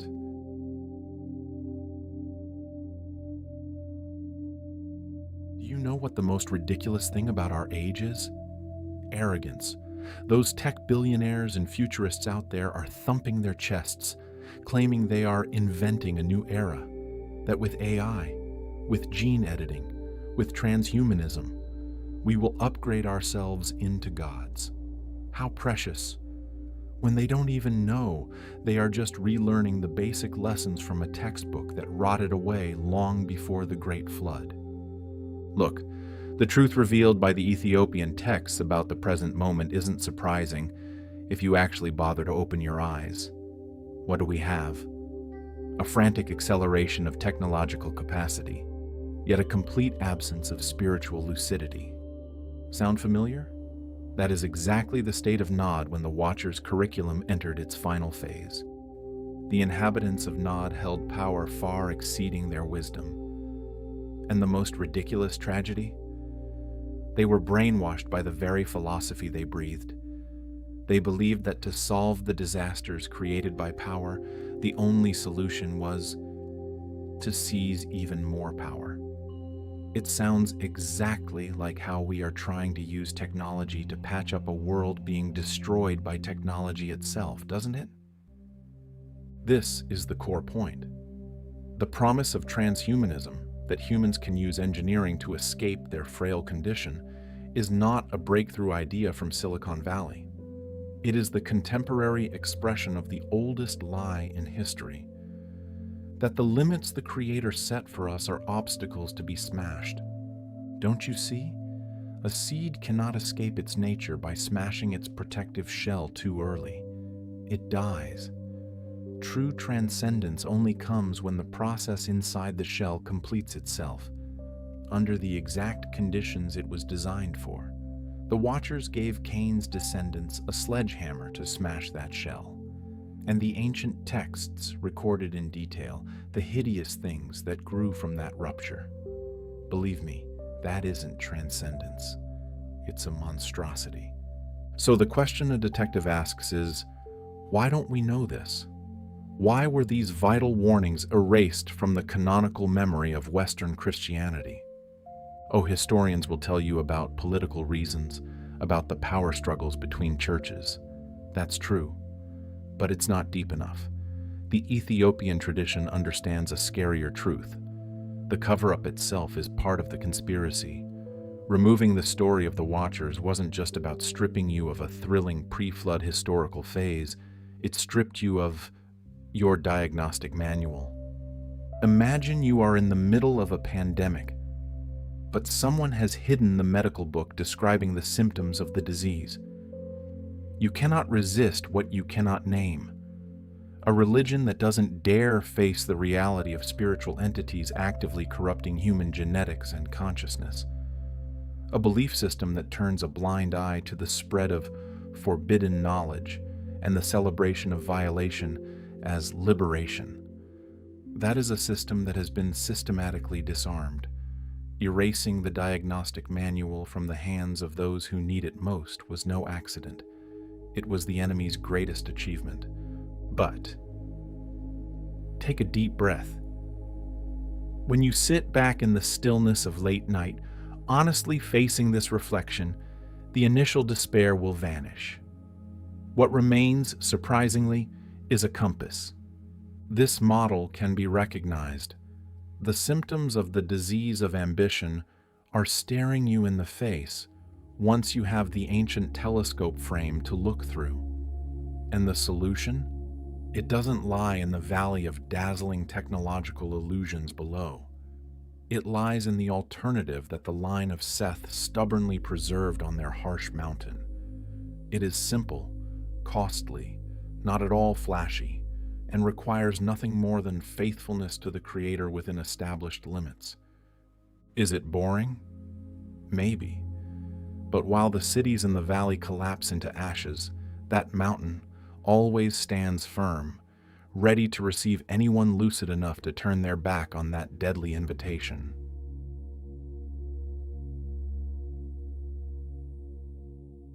The Ethiopian scribes, the silent gatekeepers. They kept these texts burning through 1,000 years of silence, despite the indifference, even the contempt from the West. Why did they do it? Certainly not to scare us with ghost stories before bedtime. They understood that the reflection they were risking their lives to preserve is a map. It's for orientation, to remind blind travelers like us, in the language of ancient witnesses, which direction is truly the way home. There are truths too heavy to be shouted. They only exist in whispers. And believe me, that whisper, once it enters your ear, will permanently change your brain structure. You will never look at the world the same way again. Look at the light in these rooms containing the world's oldest books. Hollywood's romantic imagination usually paints flickering, warm candles illuminating yellowed pages. Totally wrong. It's like this: cold, specific, a grayish-white luminescence. Scholars who have set foot here say it feels as if those mindless stones have absorbed so many centuries of attention, of human heart and soul, that they've begun to self-emit radiation. When you work in these rooms and read the Ethiopian texts without the protective armor of the academic machine, you feel it, a descent. You aren't just moving through space, you are piercing through time, through the geological layers of human effort and memory, so dense that the concept of dates becomes meaningless. You enter a stratum where the terrible events of the pre-flood world don't feel ancient. They are direct. They haven't ended. They are happening. They aren't safe myths to study. They are the steel skeleton supporting the very architecture of the modern world you live in. The catastrophe defining the pre-flood world. What do you think it was? The Watchers tearing the dimensional boundary to enter the material world? Giant Nephilim turning humans into livestock feed? The towers of Cain's city that modern architects would despair looking at? No, those were just the tips. Physical consequences. The real descent, the real catastrophe, happened long before that, in a place no one sees, in the mind. The descent of the Watchers began as a descent of intent, before it was a descent of position. They fell in the dimension of will. In that narrow space between observing and rebellion, they made a choice. They lusted for something their created nature was not designed to want. They had fallen before they ever crossed the threshold into Nod. And what's the cruelest joke? The way they dragged Cain's descendants and all of humanity into the black mud followed that exact sequence. It started with the mind. First, philosophical reorientation. They poured the lie into human ears. God's limits are oppression, not protection. Break them. Next came behavioral consequences, then social structure, and finally, genetic-level intervention, creating monstrosities. Each step down into the levels of hell made the next step slipperier, and the light of original nobility became more distant, impossible to remember. There is a passage in the Book of Enoch describing this experience of the fall from an insider's perspective. Enoch was sent to read God's sentence to the fallen angels, and he recorded their reaction. What do you expect from demons who carried out a cosmic-scale rebellion? Screams of defiance? Monstrous pride? No. Ironically, what the translators see when facing this passage is bewilderment, a pathetic helplessness. Those transcendent intelligences couldn't understand how a series of choices that looked perfectly rational at the moment they were made, led to such a hideous conclusion. They had observed, they had lusted, they had conspired, they had taught, they had crossbred, and now they stood amidst the ashes of the civilization they personally molded, looking at a world so rotten the Creator was prepared to wash the whole thing away. And do you know what the text records? They cried. But make no mistake, those weren't tears of repentance. It was the ultimate agony of a sharp intelligence, enough to understand exactly what crime it had committed, what the price to be paid was, but completely drained of the will to do otherwise. Completing the descent had castrated the only faculty that could have stopped it. That is the harshest punishment. And this is the lesson the Ethiopian texts want to hammer into your head. Collapse never comes as a big bang. It doesn't wave a neon sign flashing, "This is the road to hell and this is the road to heaven," for you to choose easily.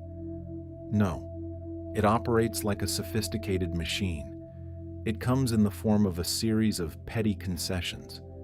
You only concede a little. You justify each action one by one. Each step back is only a millimeter off from your original moral position. That distance is invisible until you turn around and try to find where you started sliding, and the mountain has vanished from sight.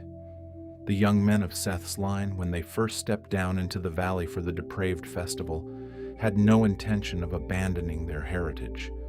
They swore, "We'll just go look a bit and then come back." And yes, many came back. But they brought back stories. Their descriptions sowed seeds of lust in the minds of those who stayed. Those seeds grew, choking the warnings of the elders, tearing apart the discipline that kept the community intact. The descent is always completed in the imagination, long before the feet actually walk on geographical ground. Geography, in the end, is just the place that confirms what the mind has chosen beforehand. Welcome to humanity's perfect mechanism for the slippery slope.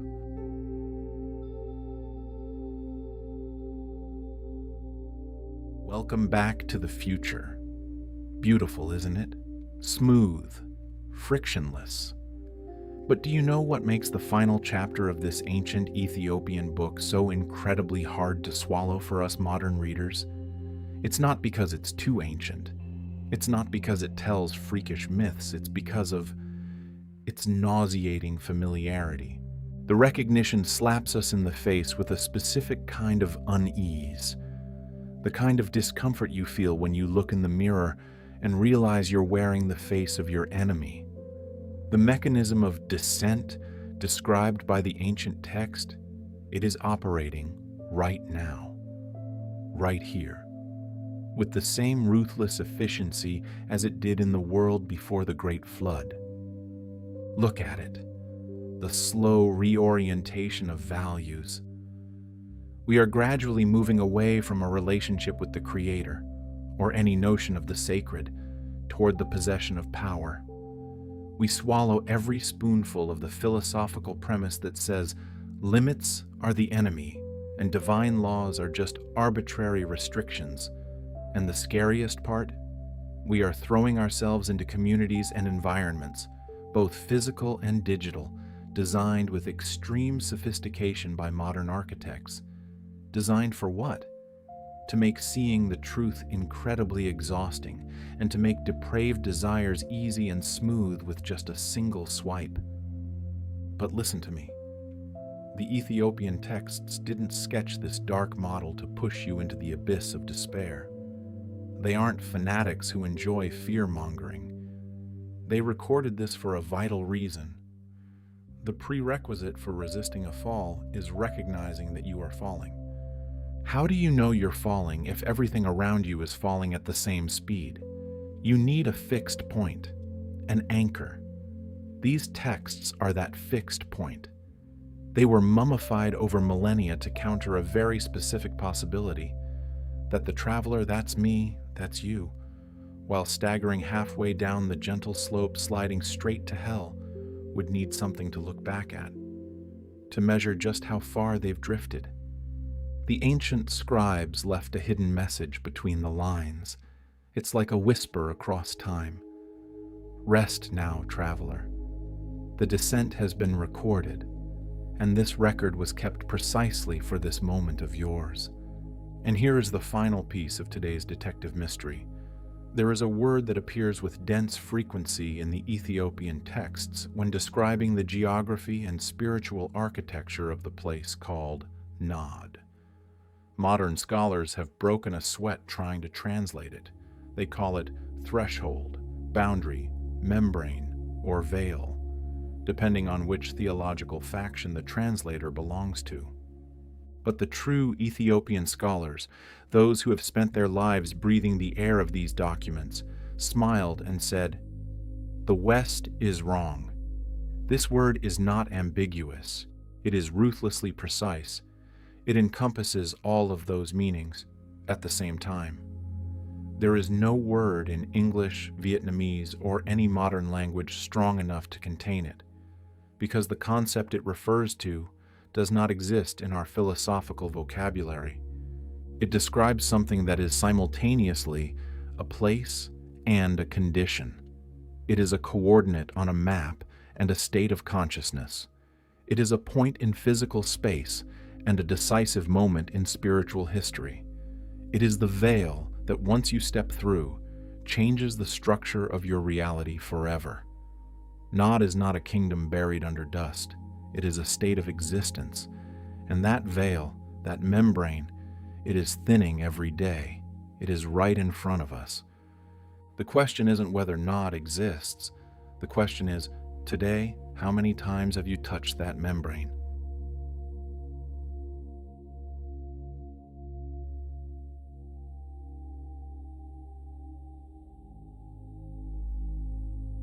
Imagine the reality you live in, where there are laws, there is God, there is order, is wrapped in a thin membrane.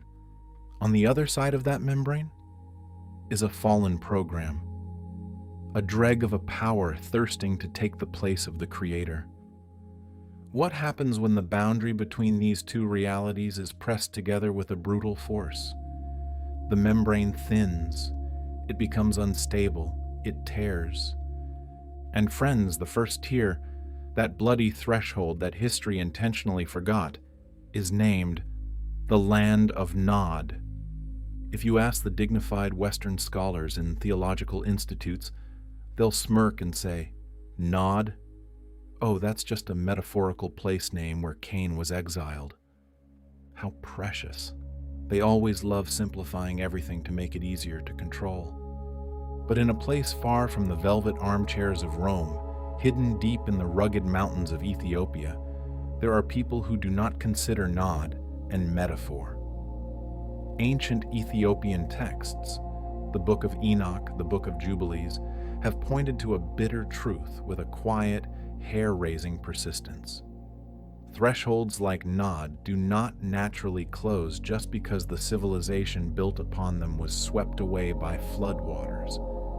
No, the door only closes when the one pushing from the other side lets go. And guess what? 99% of the time, they never retreated. That is exactly why the Ethiopian Orthodox Church risked everything to protect these writings. It's not because some bored monks found them archaeologically or entertainingly valuable. It's because they know we are sharing a spiritual space with the entities in that story. It is a living canon. It is a survival map. You think the Great Flood washed everything clean?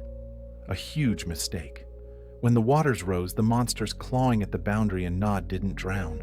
They just moved house.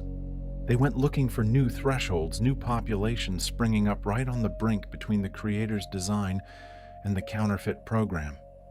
Sometimes the membrane of reality is so thin that those who step through it mistake ultimate corruption for enlightenment. They think they are touching supreme knowledge, but in reality, they are just holding hands with the devil. The ancient texts of Ethiopia describe this original threshold in extreme detail. It's like a manual against spiritual terrorism, helping you recognize the new versions of Nod popping up all around us. And now you see the problem, right? Why the organization that benefits most from hiding the truth works so systematically, restlessly, ruthlessly, and methodically to suppress these writings. Because they don't want you to have the map. They want you to walk blindly straight into the trap that was set since the dawn of time. But how does that trap work? Why did the Watchers choose Nod and not anywhere else?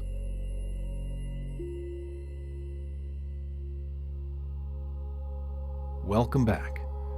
We are standing at the threshold of Nod, where the boundaries of reality are cracked.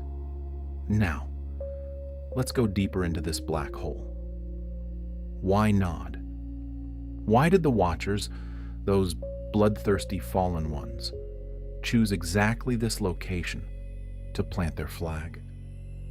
If you read the ancient Ethiopian texts carefully, they list the specific characteristics of this threshold with the precision of a military engineer. Nod is not just a random place name.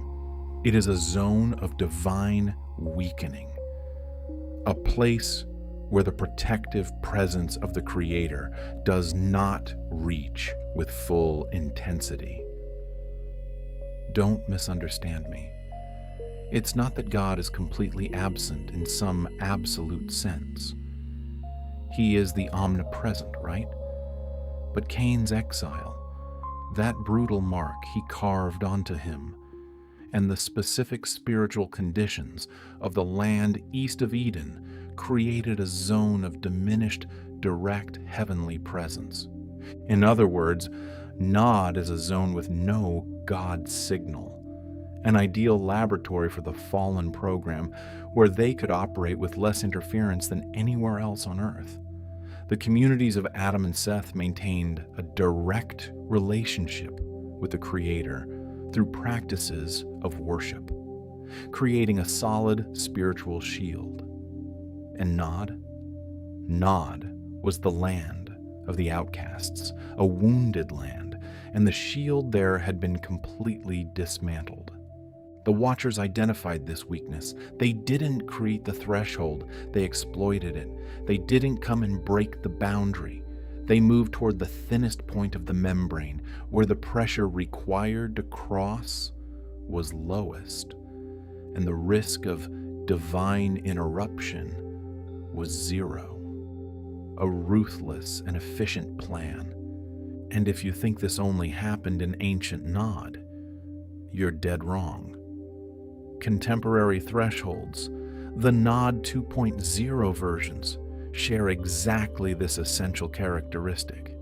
They are zones of diminished, direct heavenly presence, spaces where the practices and relationships that maintain the protective connection between humans and the Creator have been allowed to wither or have been intentionally dismantled.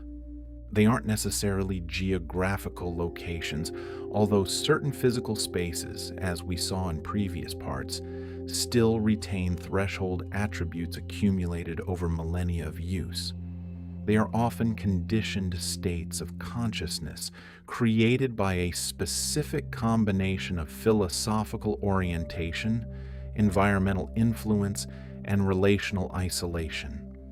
The organizations that worked to suppress the Ethiopian texts weren't just removing historical information from circulation. They were removing the map for identifying these contemporary threshold conditions for what they truly are: wounded spiritual zones being actively exploited by the same program that built its first laboratory in the land east of Eden. Using the same curriculum, making the same promises, pursuing the same endpoint with a patience matching the lifespan of their ambition and the depth of their investment in a project they never abandoned. Somewhere beneath the ruins, something ancient is still waiting, and the threshold traveler is always closer than they appear.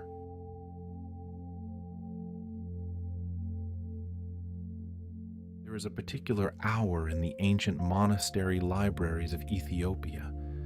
It's not quite midnight, but that damn boundary right before it.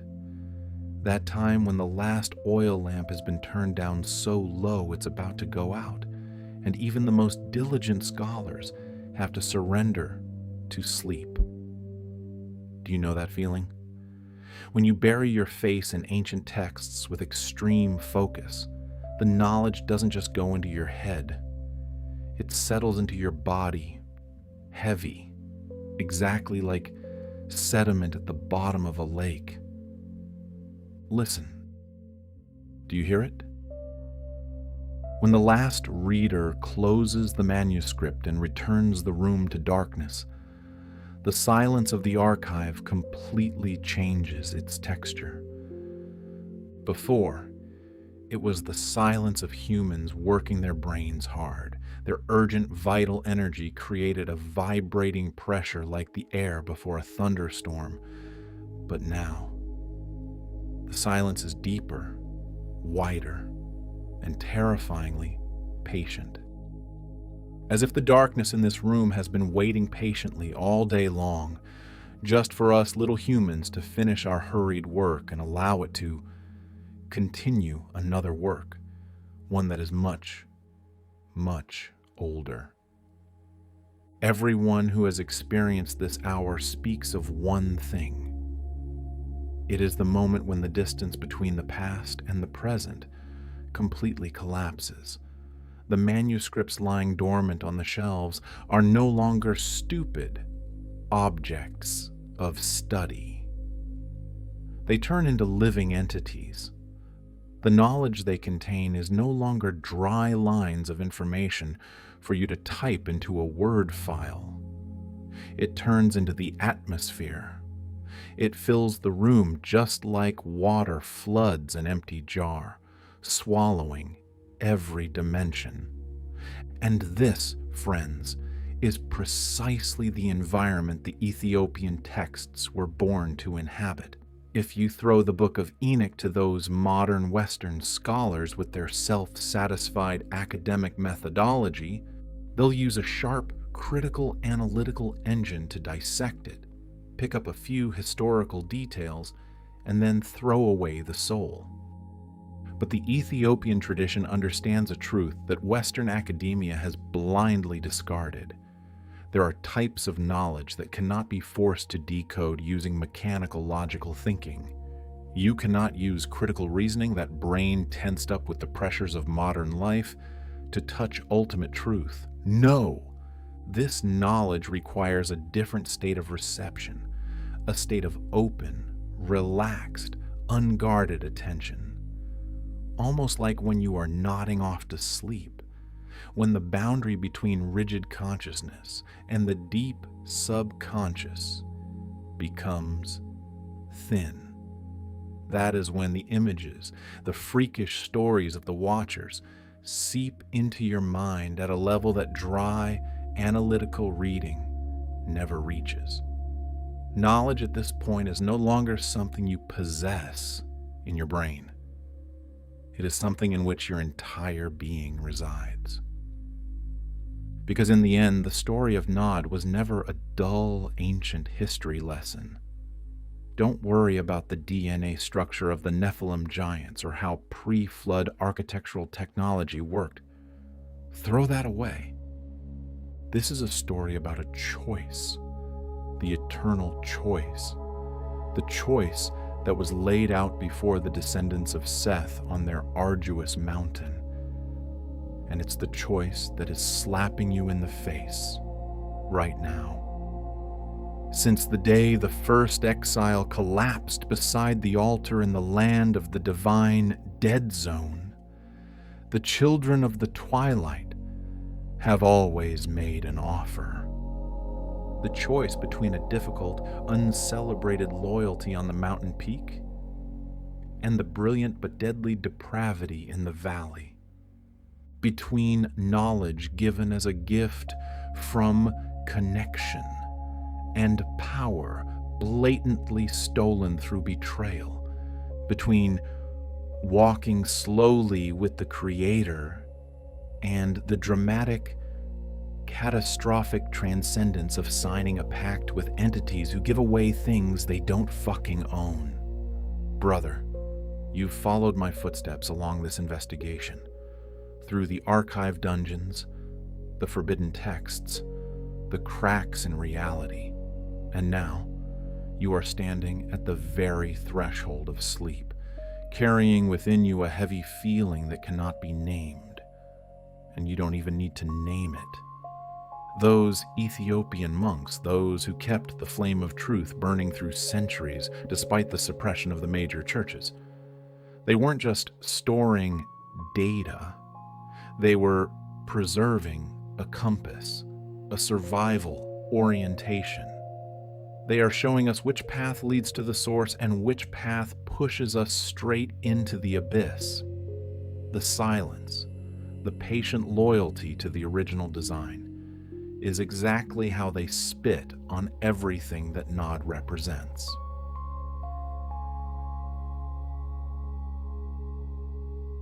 You know, there is always a final entry in every archive. It's never labeled with a flashing red neon sign saying, "The End."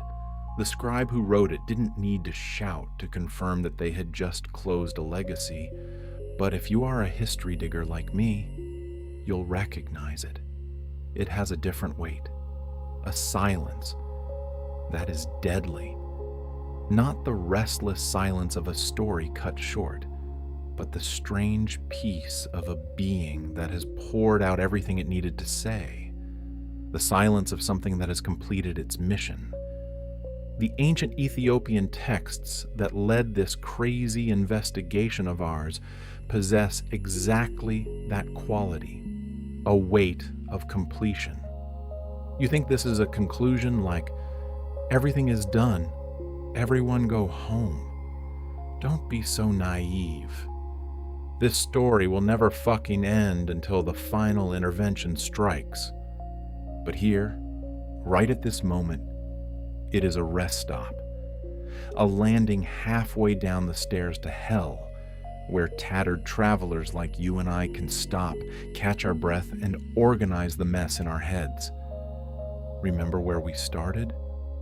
From a single Bible verse. Exactly 16 damn words in the 4th chapter of the Book of Genesis. Cain went out and lived in the land of Nod, east of Eden. Just 16 words, so concise, so naked, stripped of context to the point where 2,000 years of great Western theological tradition just sleepwalked past it. They read it, yawned, and turned the page. They didn't know, or intentionally didn't want to know, that those 16 words were the steel door hiding a history too great, too spiritually dangerous. It was buried on purpose under the weight of political decisions from powerful churches, those who gave themselves the right to judge what humanity was and was not allowed to remember. To restore even just a shadow of that truth, we had to use our bare hands to dig through layer after layer of forbidden texts. That specific silence that power institutions stuffed into the mouth of history. And what waits at the bottom of that hole is not pleasant at all. It doesn't stroke your ego. It demands that you tear up your entire old cognitive map and redraw it from scratch.